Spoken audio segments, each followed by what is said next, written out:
Subscribe करें और bell दबाएं ताकि कोई खबर रह न जाए।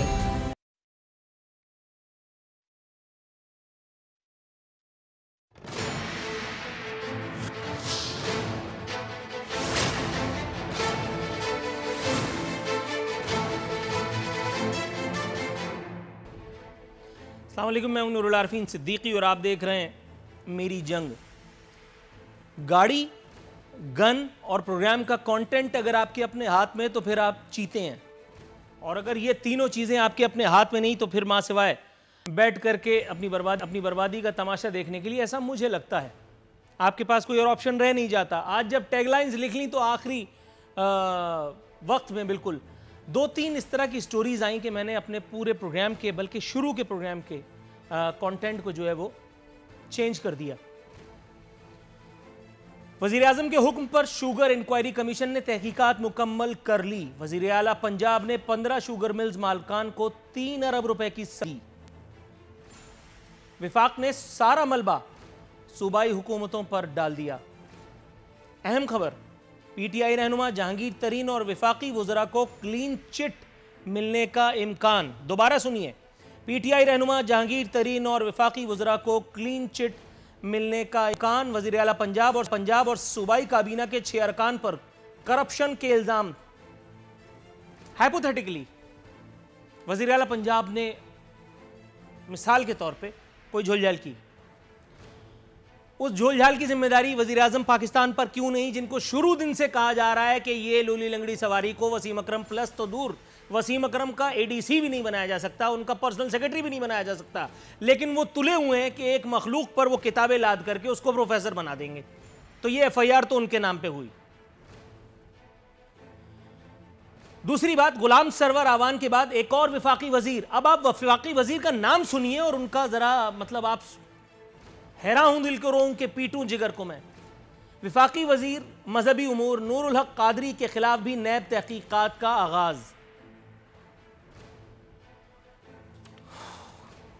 ज़राए के मुताबिक नूरुल हक कादरी पर वजारत मजहबी उमूर की इमारत मिली भगत से अपने बिजनेस पार्टनर नोमान खान को लीज पर देने का इल्जाम है। ओपन नीलामी के लिए दूसरे लोगों को पहले ही नाअहल करार दे दिया गया था।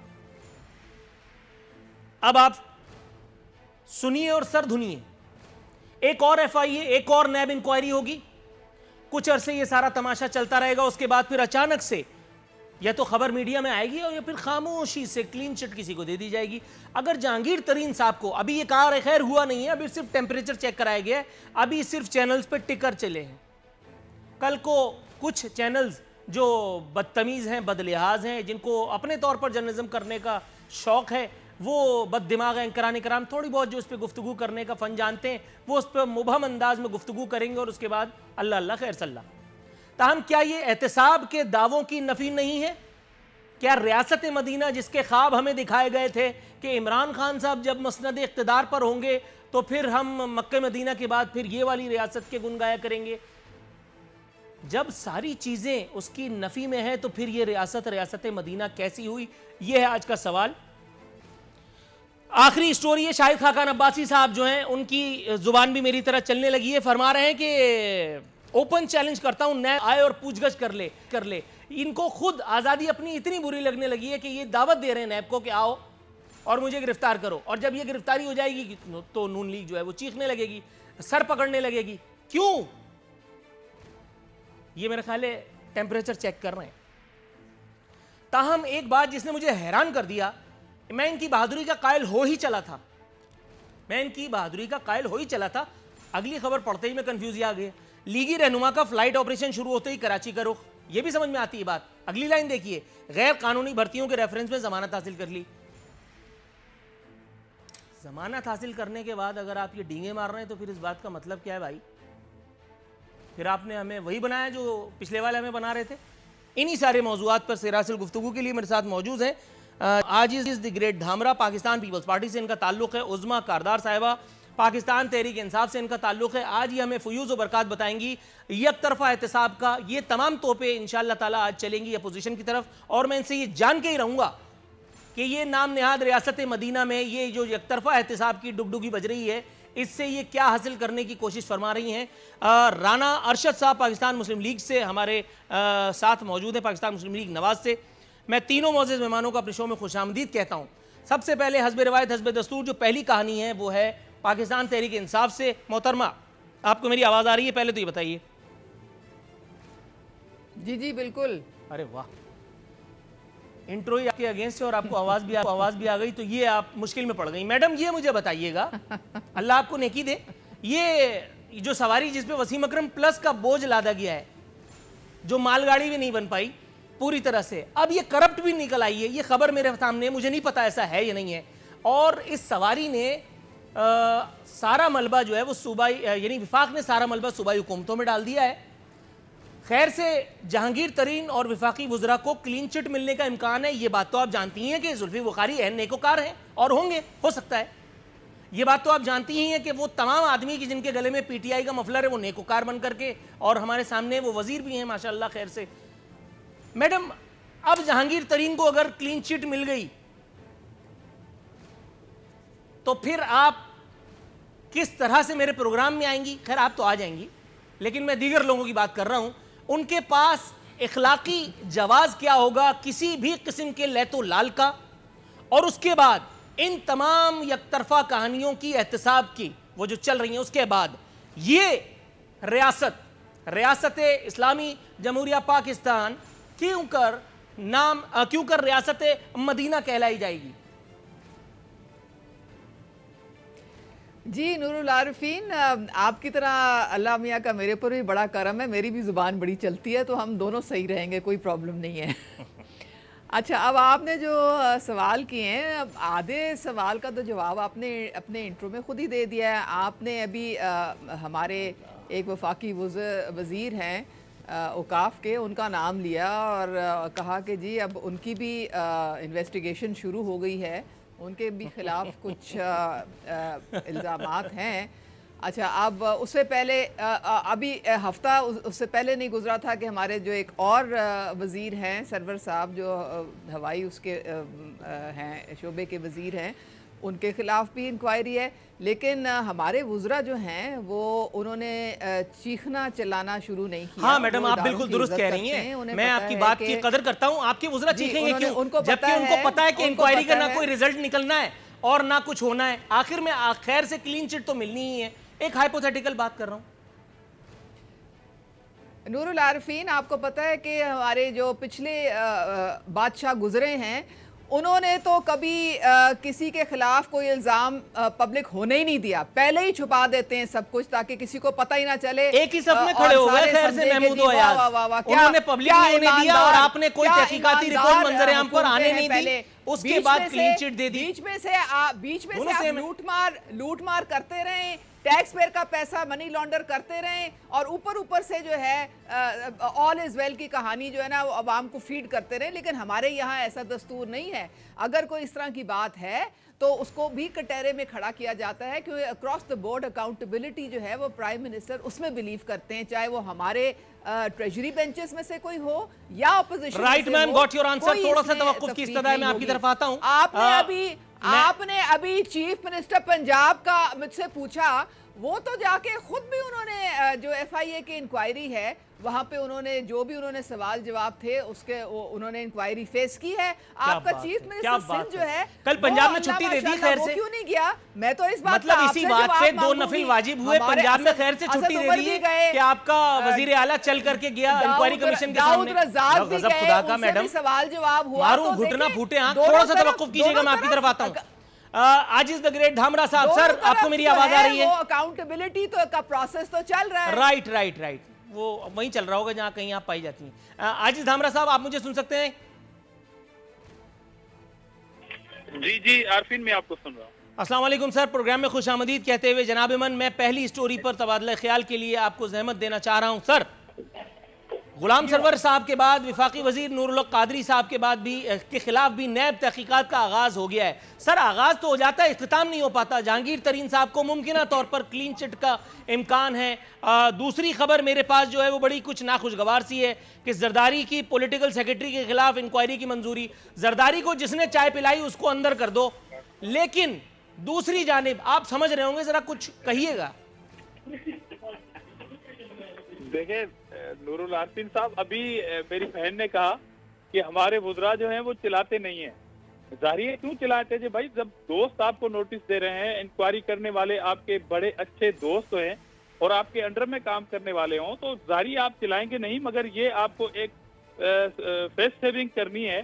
और खास तौर पर ये जो कमीशन का मामला आया था और उसी दौरान आपने ये सारी चीजें मार्केट में और डेलिब्रेटली की है, क्योंकि नेब ये कहता रहा कि अगर मैंने कार्रवाई की तो किसी वजीर की सेहत का मामला है और किसी वजीर को मैंने हाथ डाला तो गवर्नमेंट गिरने का मामला है। ये रिकॉर्ड पे है नेब चेयरमैन की स्टेटमेंट, जिसकी आज तक तरदीद नहीं की उन्होंने कि उन्होंने किस पैरा में ये बात की थी। इसलिए इनको चिल्लाने की कोई जरूरत ही नहीं है।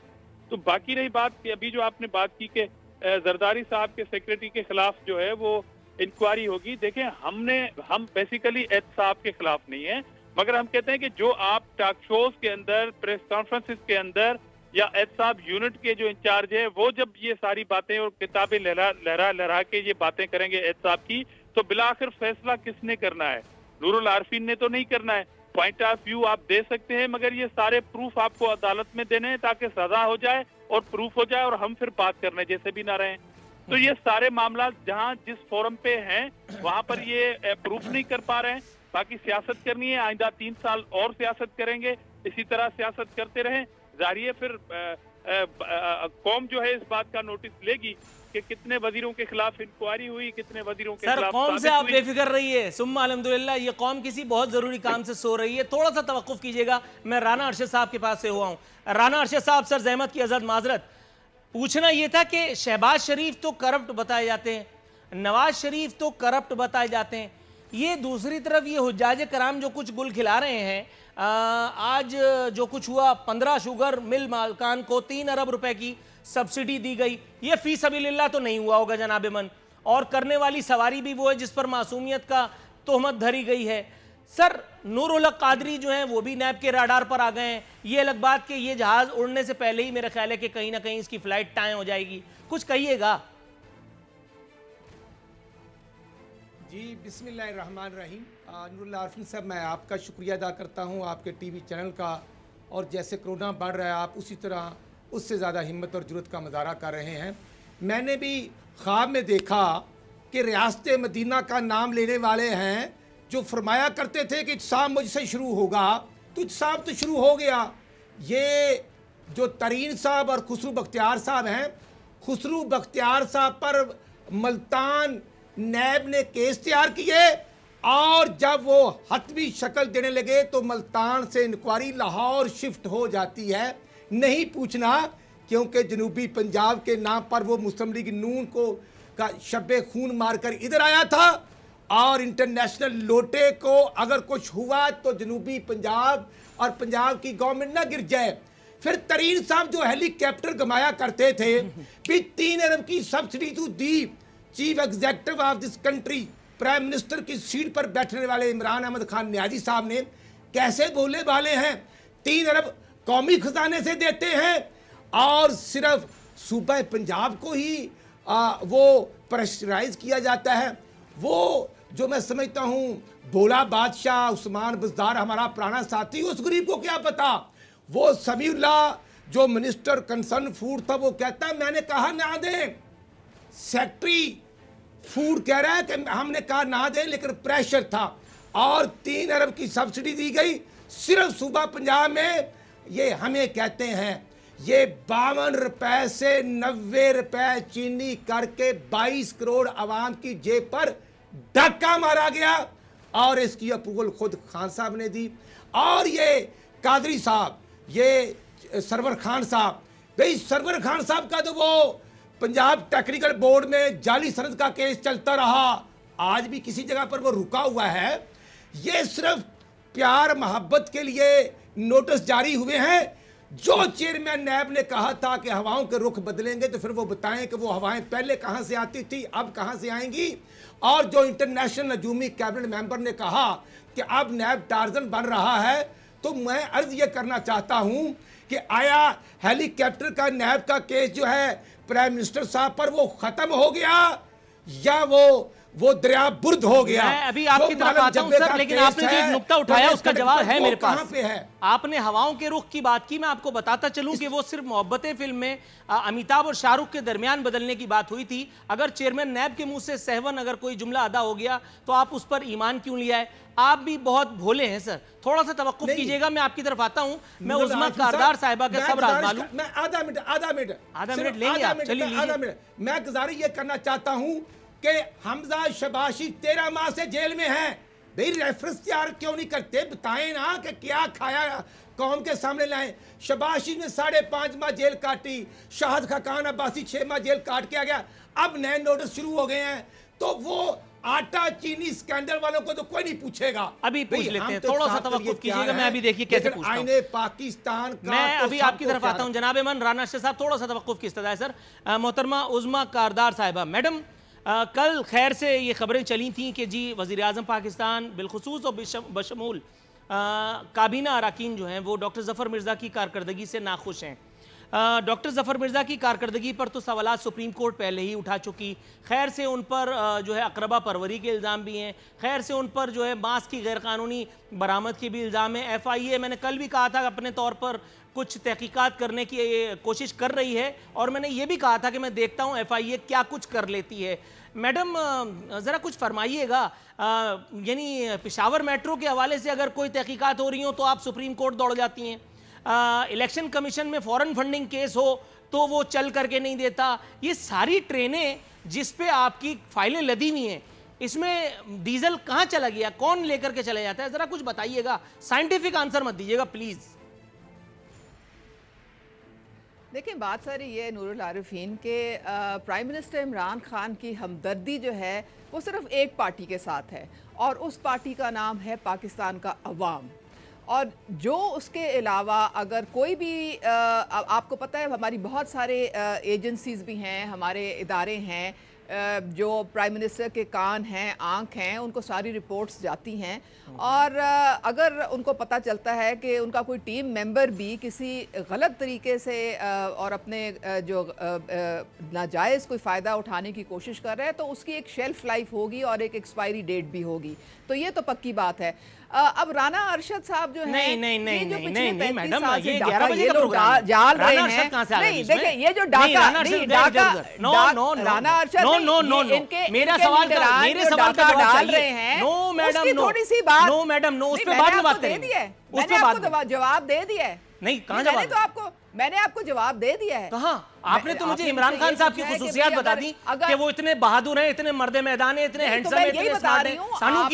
सानू की मैं नहीं जानता, मुझे क्या करना है? मैं ये पूछ रहा हूँ कि पेशावर मेट्रो वाला केस क्या हुआ, मैं ये पूछ रहा हूँ फॉरेन फंडिंग केस का क्या हुआ, मैं ये पूछ रहा हूँ कि डॉक्टर ज़फ़र मिर्ज़ा वाले मामले का क्या बनेगा। मेट्रो, ये क्या? ज़फ़र मिर्ज़ा का तो मैंने आपको जवाब दे दिया है। क्या दे वो तो मैंने जवाब दे दिया। नहीं, शेल्फ लाइफ से कुछ नहीं होता, शेल्फ लाइफ से कुछ नहीं होता मैडम। आमिर कियानी की भी शेल्फ लाइफ थी, आमिर कियानी को शेल्फ से निकाल करके खान साहब ने बराबर में बिठा लिया।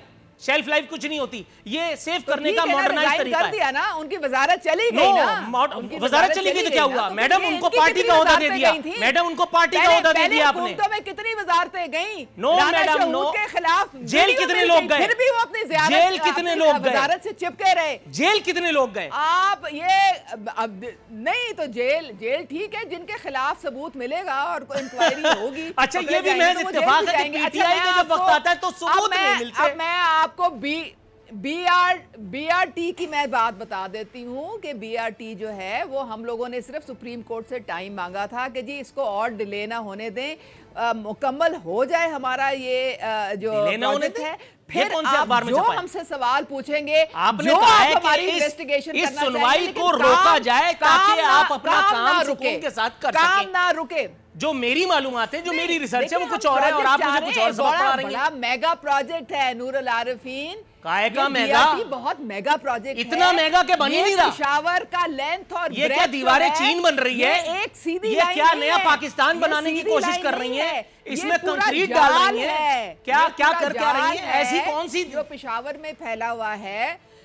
इसके साथ पूरा इंफ्रास्ट्रक्चर है, ये बहुत पेशावर बड़ा में तो मेरे प्रोजेक्ट है। भोले आप बादशाह भी इसको फैले हुए जो हर मेट्रो दफा इलेक्शन में जाके बेवकूफ जिसका बन के जला वोट के डाल देते रिकॉर्ड हैं। इन्होंने फारिग इसी कर वजह दिया से वो एलडीए इतने फारिग प्लाजा हैं। में, उससे आप इसको ना कंपेयर करें। नहीं, फॉरेन कैसे compare फंडिंग करूं? का थोड़ा जो सा तवक्कुफ केस है, कीजिएगा। देखिए, आजिज दामरा साहब, सर आप मेरे इलेक्शन साथ हैं, कमीशन लेकिन का- यहाँ इलेक्शन वक्त की कमीशन कमी आड़े आ आज गई है। तक प्रूव- वक्त जो है वो और हुआ। ना ये उसकी जुरिस्डिक्शन है। एक मिनट है, कि वो आजिज दामरा साहब के पास हमें, जाने दीजिए। मैडम जो थोड़ा है सा तवक्कुफ इसके- कीजिए, आपको समझाने में 1.5 मिनट निकल हमारे जाएगा। ट्रायल मैडम मैं आपकी तरफ आता हूँ। कोई ट्रायल कोर्ट नहीं है। ओके, मैंने सवाल वापस नहीं लिया लेकिन जवाब भी नहीं मिला। थोड़ा सा तवक्कुफ कीजिएगा। आजिज दामरा साहब, सर अब थोड़ा सा बात किए लेते हैं सिंध सरकार की। सवाल मेरा ले लीजिए, ब्रेक से वापस आकर के मैं आपका जवाब सुनना चाहूंगा। सर वजीर आला सिंध फरमा रहे हैं कि मैं लोगों की बका की जंग लड़ रहा हूं। सर समझ में आ रहा है और उनके कहे पे मुझे भरोसा भी है। लोगों की बका की जंग लोगों से ही क्यों लड़ रहे हैं वो, एक बात तो ये। दूसरी बात कि कोरोना इतना खतरनाक था, अब इस बात को मजहबी फैलाने का जरिया न समझा जाए। वो तमाम लोग जो मुझसे खास दोस्ती रखते हैं वो कहीं इधर उधर एप्लीकेशन लेकर के जाएं, तो ये सवाल गौर से कान खोल करके सुन लें कि ये सवाल मैं उस नीयत से नहीं पूछ रहा जिस नीयत से आप आगे प्रोपेगेट करने वाले हैं। ये सवाल मैं प्योर आवाम के इंटरेस्ट के हवाले से पूछ रहा हूं कि एक तरफ आप तमाम इबादात को फ्रीज कर देते हैं, जिंदगी मुंजमिद कर देते हैं, लोगों को घर से निकलने से रोक देते हैं, और दूसरी तरफ आप खुद इतने इग्नोरेंट हो जाते हैं कि आपको वो शॉपिंग मॉल्स जो खुलते ही मौत का रक्स नजर आने लगता है, वो ताता थैया होने लगती है। दूसरी तरफ आप काणे हो जाते हैं, आपको नजर ही नहीं आ रहा होता कि वहां भी वो लोग आपके अपने, उनकी जिंदगियां भी आपके लिए इतनी मुकद्दम है, और खुदा न खास्ता मेरे उन भाइयों और दोस्तों को अगर नुकसान पहुंचा तो ये भी इस सरजमीन का मेरा और आपका नुकसान होगा। ये था मेरा सवाल। आजिज हमरा साहब ब्रेक से वापस आएंगे तो आपका जवाब लूंगा।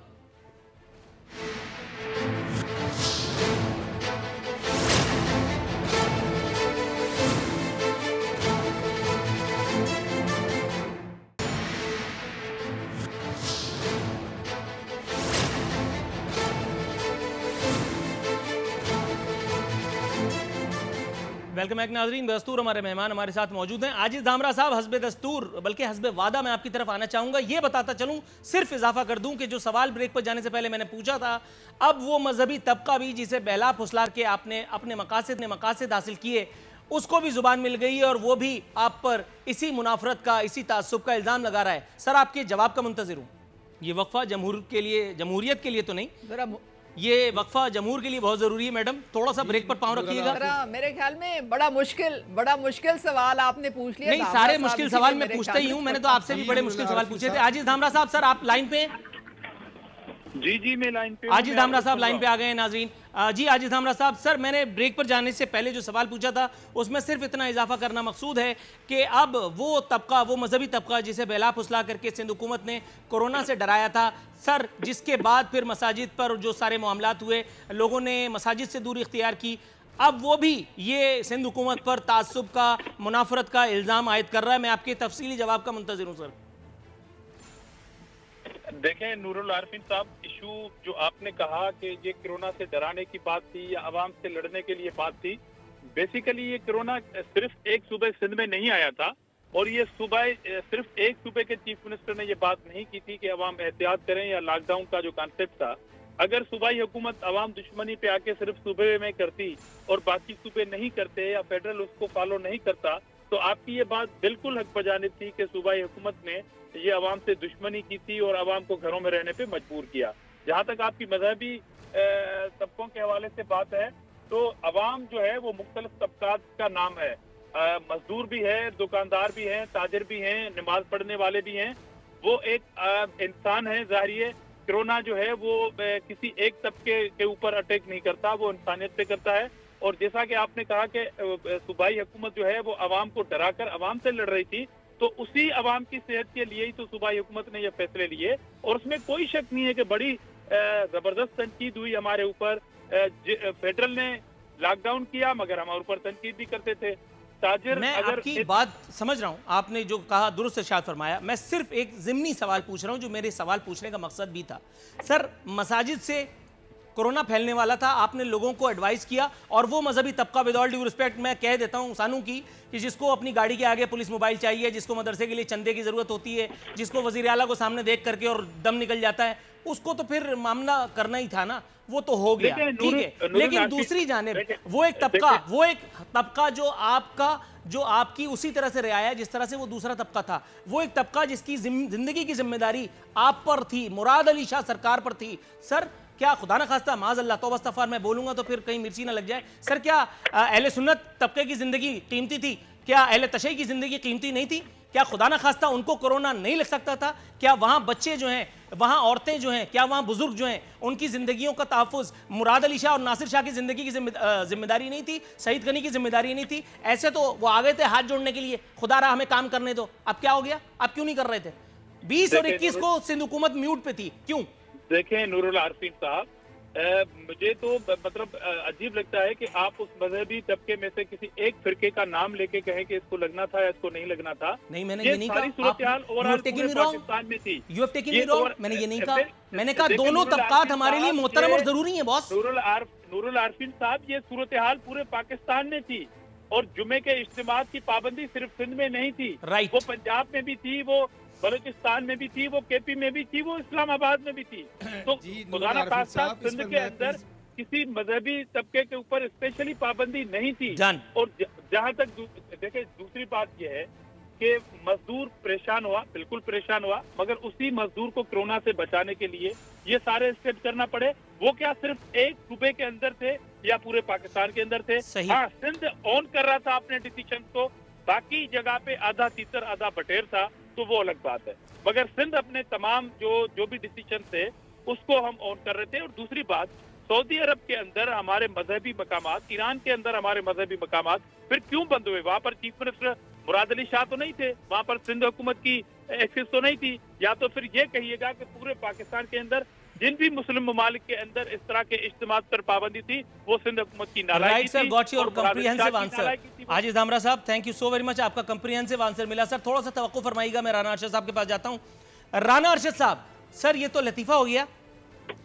शेख रशीद साहब फरमा रहे हैं जब तक इमरान खान है बुजदार को कोई खतरा नहीं। ये इमरान खान साहब कब तक हैं सर? ये बयान तो कुछ कंफ्यूज आ रहा है मुझे, क्योंकि यहां तो पता चल रहा है कि वजीर आला पंजाब ने वजीर आला पंजाब और सूबाई काबीना के चेयरकान पर करप्शन के इल्ज़ाम का मतलब है कि अब इनकी भी आर्जी तौर पर सही नाम नेहाद कह लें, वो छुट्टी हो जाएगी। तो फिर ये इमरान खान साहब के साथ क्या होगा? मतलब मैं चाहता हूं कि वो अपनी टर्म पूरी करें, अल्लाह ताला उनका तहफ़्फ़ुज़ करे, उनके इक़्तिदार का जिसको कहते हैं हुमा 5 साल तक उड़ता ही चला जाए। लेकिन फिर भी सवाल का अगर जवाब आप इनायत करें। नूरुल आरफीन साहब, क्योंकि जो शेख रशीद साहब हैं वो तो इंटरनेशनल नजूमी का रोल प्ले करते हैं। जब 6 अप्रैल को इमरान अहमद खान न्याई साहब ने कहा था कि 25 अप्रैल को चीनी आटा की रिपोर्ट आ जाएगी, तो उसने 2 हफ्ते पहले कह दिया था कि नहीं आएगी, और नहीं आई। फिर शेख रशीद साहब ने कहा कि ट्रंप और इमरान खान साहब की खूबियां एक जैसी हैं। वो जिस सेंस में भी कहा था, मैं अब वो ज़्यादा उसको हाईलाइट नहीं करना चाहता, लेकिन मैं ये ज़रूर अर्ज़ करना चाहता हूँ, क्योंकि जब भी इमरान खान साहब आते हैं, पंजाब का विजिट करते हैं, तो वो पंजाब कैबिनेट की मीटिंग चेयर करते हैं एडिशनल चार्ज के तौर पर। और उस्मान बुज़दार के मतलब इनके minister science and technology Fawad Chaudhry साहब ने कहा, इनके काफ़ी MNA MP तो उनसे नाराज़ भी हुए। लेकिन खान साहब का एक ही कौल है कि क्योंकि उस्मान बुज़दार की सिफारिश जो है वो पीरों की तरफ से है, वो बड़ी तगड़ी है, लिहाजा उनको कोई हटा नहीं सकता, उनको कोई हटा नहीं सकता। हमें कोई इतराज नहीं। और क्योंकि इमरान खान साहब ने अपने स्पोक्सपर्सन को टर्म एंड कंडीशन नहीं बताए होते, वो दूसरों की बात बर्दाश्त नहीं करते। इसलिए मैं अर्ज करूंगा, हमने तो नहीं कहा था, वो वसीम अकरम प्लस तो इमरान खान साहब भी कहते रहे हैं। अब चीनी और जो आटा माफिया है वो खान साहब भी कहते रहे हैं। सर थोड़ा सा मेरा ख्याल है गुफ्तगू को आगे बढ़ाते हैं। अशराफिया ने मोहतरमा बोर हो रही हैं कर दिया। सर तो थोड़ा अब सा मैं कहता हूं ये टोला अली बाबा 40 चोर हैं, ये पूरी वफाकी और सूबाई कैबिनेट ही चोरों की है। मैं तो बात को आगे बढ़ाने जा रहा था, आपने बिला वजह तौक अपने गले में डाल लिया। सर याद, सर थोड़ा सा तवक्कुफ कीजिएगा। सर आपको याद है, सर थोड़ा सा तवक्कुफ कीजिएगा। सर राना अर्शद साहब, स्कैंडल, राना अर्शद साहब, अली बाबा 40 चोर, ये जुमला कुछ सुना हुआ सा लगता है। मुझे ऐसा लगता है, चश्मे तसव्वुर में मैं देख रहा हूं, एक स्टेज है, पिंडाल सजा हुआ है, सामने लाखों लोग हैं, वो ताथैया कर रहे हैं और जिएगा जिएगा और तेरे पीछे भागेंगे, और वहां एक सामने एक आदमी जालिब से शुरू करता है और उसके बाद कहता है कि अली बाबा 40 चोरों को नहीं छोड़ूंगा। और उसके बाद आज आलम यह है कि पीपल्स पार्टी की कोई आपके सामने बुराई कर दे तो आप सफाइयां देते हैं और मैं पेट पकड़ के हंसते हंसते दोहरा हो जाता हूं। सर कुछ याद आ रहा है अली बाबा 40 चोर पे? आप याददाश्तों को खंगालिए। मैं जरा मोहतरमा की तरफ आता हूं। राना अर्शद साहब, sir you are very dear to me, DEER, dear वाला डियर, थोड़ा सा तवक्कुफ, मैं तहरीक इंसाफ की जानिब जाता हूं। हमें याद है, आप देखें कि हमारे दौरे हुकूमत में तो मियां नवाज साहब एज ए प्राइम मिनिस्टर भी नैब में पेश होते रहे, शहबाज साहब पेश होते रहे, हमारे ऊपर 302 की FIR दर्ज हुई सिटिंग प्राइम मिनिस्टर मियां नवाज साहब और शहबाज साहब। आज कोई नहीं पूछता, आज कहां हैं अदारे, आज कहां हैं इंसाफ के तकाजे। और इसलिए मैं कहता हूं आटा चीनी और उसके बाद मैं तो ये की बात कर रहा हूं, आटा चीनी का शुगर माफिया था, अली बाबा 40 चोर का जवाब आ गया, आप भूल गए। थोड़ा सा तवक्कुफ कीजिएगा नाज़रीन, यह वक्त तो है प्रोग्राम में एक मुख्तसर सी कमर्शियल ब्रेक से वापस आते हैं तो कुछ और मौज़ूआत हैं जिनसे आपके कुलूब को बरमाना मकसूद है।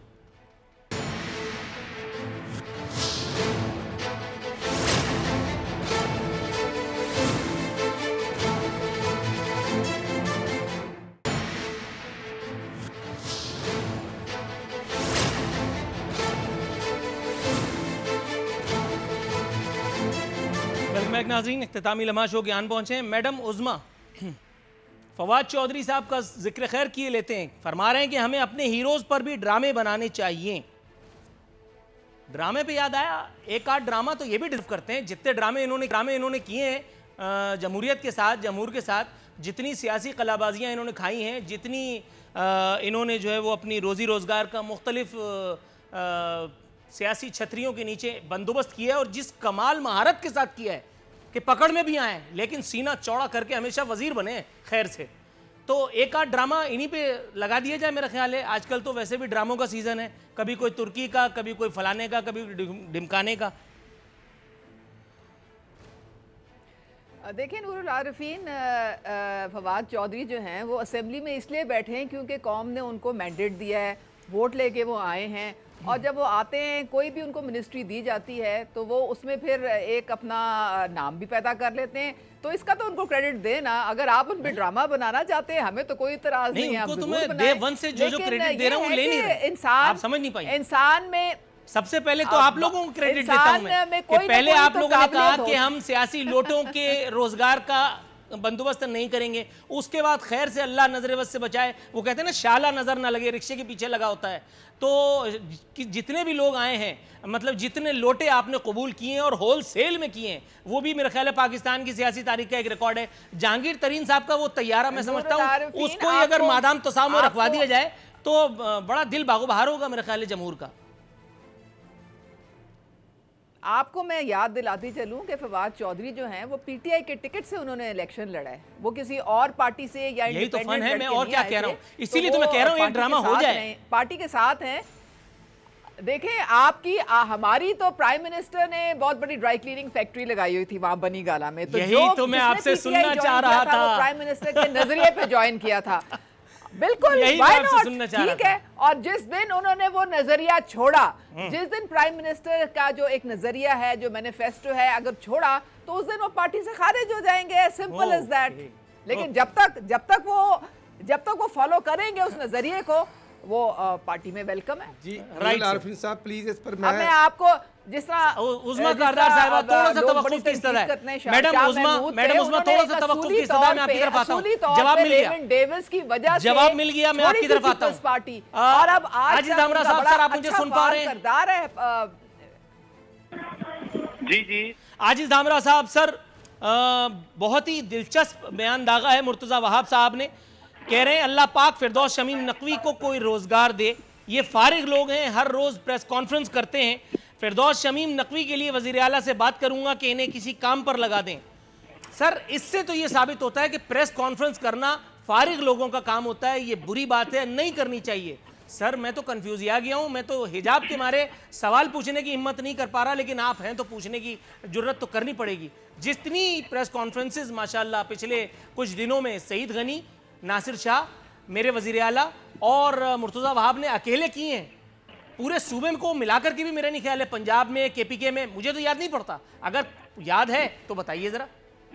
देखिए नूरुल आरिफीन साहब, जहां तक सईद गनी, नासिर शाह, चीफ मिनिस्टर सिंध और मुर्तजा वहाब की प्रेस कॉन्फ्रेंस का ताल्लुक है, तो आपको ये भी गिनती याद रखनी पड़ेगी और कौम को बतानी पड़ेगी कि जितने हमले सिंध के ऊपर इन वफाकी वुज़रा ने इस वबा के ऊपर किए थे और सियासत की थी, उसके जवाब में शायद कोई 30% भी प्रेस कॉन्फ्रेंस नहीं है जो चारों वज़ीर आला समेत जिन वुज़रा का नाम ले रहे हैं। और दूसरी बात कि फिरदौस शमीम नकवी की प्रेस कॉन्फ्रेंस से हमें कोई एतराज नहीं है, मगर जो गैर आईनी मुतालबा कर रहे हैं उसके ऊपर तबसरा किया गया है। क्या आप इसकी हिमायत करेंगे जो उन्होंने कल प्रेस कॉन्फ्रेंस में ये बात की थी कि एक सूबाई हुकूमत फंक्शनल हो, काम कर रही हो, 100 MPS का उनके ऊपर एतमाद हो, और आप बात करें कि यहाँ पर गवर्नर राज करें? मैं तो आपको आपके प्रोग्राम की तरफ से एक मशवरा देना चाहता हूँ कि सिंध में गवर्नर राज का फिक्र मत करें भाईजान, आप अपने गवर्नर की खैर मनाएं, कहीं वो ना मेहमान साबित हो जाए।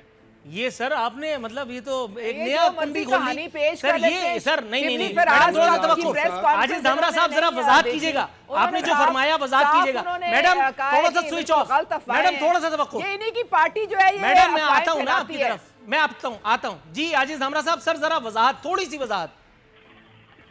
मैं किस बात की वजाहत करूं? सर गवर्नर के हवाले से जो आपने इंकिशाफ फरमाया है, कहीं गवर्नर ही ना, मतलब जरा वजाहत कीजिए, गवर्नर कहाँ जा रहे हैं?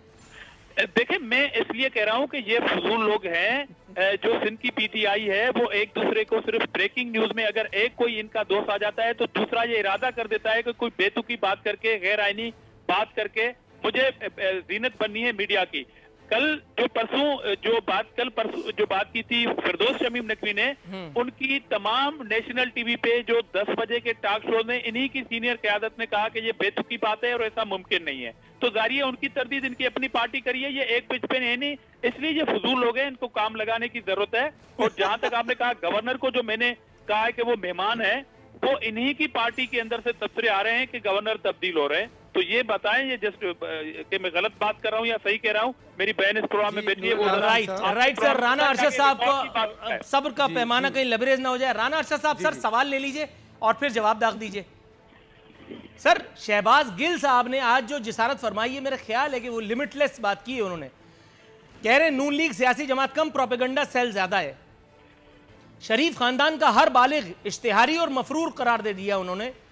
कह रहे हैं शरीफों को दुनिया भर की मालूमात मगर अपने अकाउंट्स की खबर नहीं है। बेटे और बाप के बयानात आपस में ही मुमासलत नहीं रखते। समधी तक अरबों रुपए लूट कर मफरूर हैं। मरियम औरंगजेब साहिबा रोजे का आगाज ही झूठे बयान से करती हैं, खुदा नखास्ता। ये तमाम बयान उन्होंने फरमाया। अब आप शुरू हो जाइए। नूरुल आरिफीन साहब, मैं एक तो आपकी वसाजत से पूछना चाहता हूँ, ये शहबाज गिल शख्स है कौन? वो फैसलाबाद के राजा रियाज जो MNA हैं PTI के, उन्होंने एक प्रेस कॉन्फ्रेंस की थी कि ये शहबाज गिल नामी शख्स एक काउंसलर नहीं हो सकता जो हमारे ऊपर मुसल्लत कर दिया गया है। फिर इनके गुलाम सरवर खान साहब मिनिस्टर हैं, जिन्होंने एक टॉक शो में कहा कि हमारी कैबिनेट में ऐसे वुज़रा, ऐसे नॉन इलेक्टेड एंड इलेक्टेड लोग बिठा दिए गए हैं जिनको हम नहीं जानते, और उनकी ड्यूअल नेशनलिटी भी है। और शहबाज गिल को मैंने पूरी कौम पूछती है कि वो एक तालीमी अदारे से किस जुर्म में निकाला गया था, और पंजाब में भी जिस तरह वो बेइज्जत होके गया था, उसको डी-नोटिफाई किया गया था पंजाब से, भाग गया दुम दबा के। ये शहबाज गिल नामी शख्स वो है जिसको मोहल्ले में कोई जानता नहीं, और क्योंकि वो झूठों का IG है और उसको भर्ती किया गया है, लिहाजा जितनी उसकी जबान लंबी होगी उसको वजीर भर्ती कर लिया जाएगा। और राना अरशद साहब सर देखिए, आज अली बाबा 40 चोरों का जो टोला है, दस्तूर है, मेरा ख्याल है आपने जो इल्जामात बयान फरमाए हैं अब उसकी क्लैरिफिकेशन ले ली जाए मैडम से। जी मैडम। शहबाज गिल हूं, ये कौम को गुमराह कर रहे हैं और हकीकत में राणा साहब थोड़ा सा तवक्कुफ, लेडीज फर्स्ट। राणा साहब, ये हमारे लिए फिक्रिया है। नूरुल आरिफीन, और बात शहबाज सारी गिल है को जब और इनके शहबाज पास कोई अकबर बात को नहीं होती मैं करने वार्निंग देता को, हूं। तो ये लोगों अगर पे इनके पास पर्सनल सबूत अटैक है, करते हैं, तो कोर्ट लोगों को में बुरा ले भला आए। कहना, ये तो उनकी मीडिया जात हाउस पे के ड्यूज हमले नहीं दे करने, रहे। ये वतीरा ये है। गरीबों के इनको ये टैक्सेस नजर के नहीं आता पैसे कि खा इनके रहे हैं। अपने सारे लीडरान ये इश्तिहारी कर हैं, रहे हैं। मुजरिम हैं, और भगोड़े हैं। ये सुप्रीम 45 कोर्ट से ने उनको अब ये नाअहल करार दे 52 दिया हो है, चुके हैं, लेकिन 52। अब ये कौम की और आंखों में इनके धूल नहीं झोंक हामिद सकते हैं। खान ने कहा इनके था, मैडम, 35 बड़ौदा फेक अड्डा तो अकाउंट्स, आजकल बनी गाना है। बैंक पुराने दोस्त पाशा ट्रांजैक्शन, को इनके डिप्टी तमाम वजीर अजीज हमरा साहब, अरब यकीन कीजिए का मैं भी इस वक्त मसला वही जो महसूस इन्होंने कर रहा हूँ, है, वही बेबसी महसूस कर रहा हूँ जो आप कर रहे हैं। मेरे भी सर पे ऊपर से जा रही है सर। बिजली माफिया राणा अरशद साहब, ये मैडम बात थोड़ा सा नहीं, अगर आप तवक्कुफ इनके फरमाएं। पास कुछ नहीं है, माँ सवाए शर्मिंदगी ये के। बिलियन ट्रीज माफिया, लोगों ने इनको कचरा बना के फॉरेन फंडिंग फेंक के दिया है। अंदर फारिग खा गए। इनकी और सियासत बनी दफन बना हो है, चुकी बनी है। बना है। इनके पास माँ अरे सवाए बनी रोने बना के, है। चीखने और के, ये बिजली पीटने स्कैंडल के के तौर पर खा और गए। अपनी इसलिए लीडरान की ये करप्शन ऐसा का टोला बोझ है उठाने जो का गैर और मुल्की कुछ एजेंडा नहीं लेके है। आया। झूठ इनके लीडर का वतीरा 200 है में। और वही ट्रेनिंग इसने इनको भी दी है कि सारा दिन सुबह से लेकर शाम तक आप जो झूठ फॉरेन बोलते फंडिंग का रहे हिसाब नहीं दे रहे, और उनकी करप्शन शौकत पे खान का और फंड उनके खा गए एहसासों पे और राणा अरशद पर्दा साहब, डालते रहे। तो उस्मा सारी कारदार बात साहिबा, क्लियर है। मैं अब सारी आप कौम को भी पता चल गया आप है। दोनों मेहमानों का निहायत मशकूर हूं कि आपने बिल्कुल बेदस्त पा कर दिया, बांध के एक कोने में डाल दिया। हकीर जाना या पता नहीं फजूल जाना मुझे भी आप और चुप खुदा नहीं न करा खास्ता सके ना, राणा अरशद को चुप कराते हैं। आज मैंने तो इनको डिस्टर्ब नहीं किया था। भाई जी, बोल रहा इनमें था। इतना मैं तो ज़ब्त कांस्टेबल भी है, नहीं हूं मैडम, इतना मैं कैसे चुप हौसला कराऊं? नहीं है देखिए, कि ये दूसरे ऑटो के में बंदे की बात सुन ये रहे हैं। फ्लाइट ऑटो जब पे है। मैंने इनके मैं जब कैसे बैंक चुप की कराऊं? बात में नहीं बोली, मैं तो दोनों से आपने अपील मेरा कर नाम करके दो थक गया दफा हूं। लिया, इनके कान भी बंद थे, मैडम, इनके कान, ऐसा कहाँ होता है? इनका दिमाग सब कुछ मैं और बंद है। अजीज हमरा अब साहब कुछ इस वक्त नहीं एक ही समझ कश्ती में आता। सवार महसूस हो रहे हैं। इनको सिर्फ अपने मुझे- लीडरान की मैं तो करप्शन ये किस कह रहा तरह हूं, से बड़ौदा छुपानी है, अड्डा जो है वो इनको बनी गाना है सिर्फ आज एक से। काम आता है। दोनों मैडम और थोड़ा मुझे सा आता तवक्कुफ, है, राणा अब अरशद मुझे साहब, कोई सर सब आसाब दे। सर दुकान अब बंद दूध करने का तो दूध दें। होने ही वाला है। सर शटर गिराने का टाइम हो चुका है, थोड़ा सा नहीं, तवक्कुफ। आप इनको बंद कराए ना। इनको क्या बंद कराया? प्रोग्राम का वक्त हो गया, अब घर जाना है, क्या कर रही हैं? मैडम थोड़ा सा तवक्कुफ, राणा अरशद साहब थोड़ा सा तवक्कुफ। आजिज हमरा साहब, तीनों मोअज़्ज़िज़ मेहमानों को अपने शो में एक मरतबा फिर शिरकत कर एक मौका बपा करने पर, क़ुलूब को भरमाने पर मैं आप तीनों का इंतहाई शुक्रगुजार हूँ और साथ साथ अल्लाह ताला का भी शुक्रगुजार हूँ कि आज 27वीं के दिन मुझे कम मेहनत करनी पड़ी। आप तीनों हज़रात के तुफ़ैल, हज़रात और ख़वातीन के तुफ़ैल, कल इंशाअल्लाह ताला बशर्ते ज़िंदगी हाज़िर खिदमत होंगे। तब तक के लिए इजाज़त दीजिए। फ़ी अमान अल्लाह।